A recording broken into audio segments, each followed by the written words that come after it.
તો ભાઈ અત્યારે આપણે નવા બ્લોકની શરૂઆત કરી છે. અત્યારમાં આપણો ત્રીજો બ્લોક છે, કારણ કે ત્રીજો બ્લોક છે ઉતારવાનું ચાલુ કર્યું છે.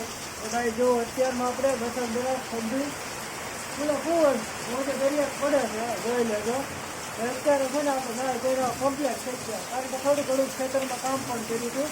આપણે ખેતરમાં કામ કરવા દીધા વેદમાં. અત્યારે જો આપણે આવીને વચ્ચે ચાલુ કરી દે, શા બનાવવાનું ચાલુ છે.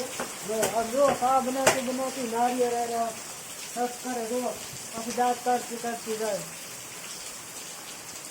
ભાઈ અત્યારે માથે રિહાઈને બેઠી છે, આમ જોઈ લો, તમે જોઈ લેજો તમારી રીતે. આમ જો માથે રિહાઈને બેઠી, મારી વાત પણ નથી કે ભાઈ સમાધાન કરીને સમાધાન કરવાની કાંઈ ના પડે. તમે થોડું ઘણું એને કંઈક કહો, એ સમાધાન કરીને હવા દિનો આમ કરે છો એને અહીંથી આમ તો મને કહીને કહો હમા કરે બીજું કાંઈ મગજ મારે નથી.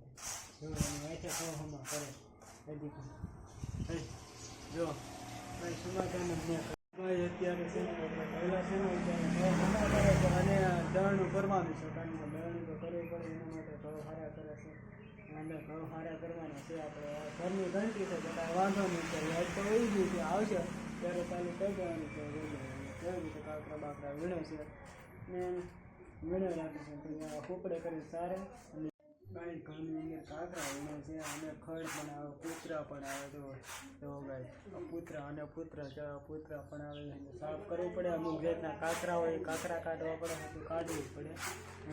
આવી રીતે સાફ કરવું છે, એનું કરવા પડે. પછી ધંધીમાં દરવા પડે, નકર હજુ ખાવામાં આવે. ને અમુક જાતનું બિયારણ હશે આવે, ગમે એની વાડીમાંથી હોય, અમુક કૂતરા હોય, અમુક જાતનું બિયારણ મોટા મોટા સફેદ સંધી આવે, એટલે એને સાફ વ્યવસ્થિત કરવા પડે.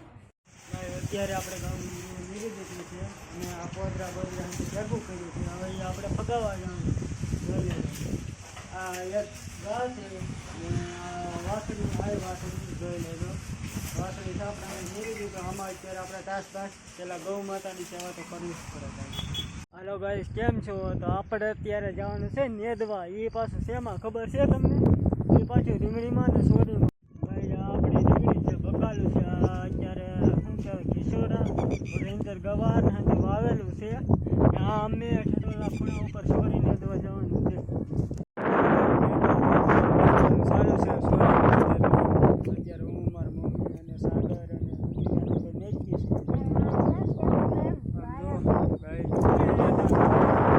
પાછળ મંજુ લે છે, દેખાય છે આપણા સોરા આવા થઈ ગયા. ઓલી રીંગણી છે, જોઈ લેજો, દેખાય છે. આ જો આપણે સાગર નદી થઈ ગયો, આપણે પણ દાંતડી હાથમાં પકડી લીધી છે.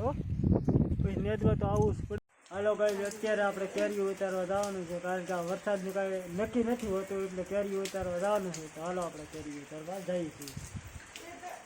કઈ જવું અત્યારે આપણે કેરીઓ ઉતારવાનું ચાલુ છે અને આપણો વિડીયો ચાલુ કરીએ છીએ. અને વિડીયોમાં બનાવી રહેજો, કારણ કે તમારે મોજ અને મસ્ત કોમેડી વાળો જવું હોય તો તમને આ હંધો આ વિડીયોની અંદર બહુ મજા આવવાની છે. બહુ આપણે ચાલુની અંદર કેરીઓ ઉતારે છે, દેખાતી તો છે આવી રીતનું કાંઈ કેરી છે ઉતારે છે, જોઈ લો, દેખાય છે ને, જો એ ઉતારે છે. આમ જોયો ને હાથમાં પણ કેરી છે. તો તમે વિડીયોને એન્ડ લગાવીને જોયો, તમને મજા આવે ને તમે દાંત કાઢી કાઢીને તૂટી જાય. એમાં એટલી બધી અમુક કોમેડીઓ નાખેલી છે, કારણ કે જોવાની તો જ મજા આવે.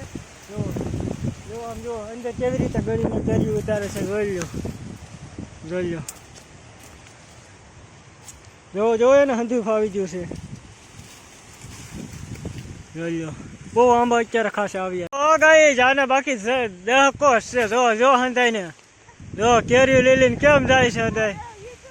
આંબામાં જો તો જોયેલા મંજુ ભૂરો જો તો કઈ કેમ બાકી જો લીંબુ કાઢે.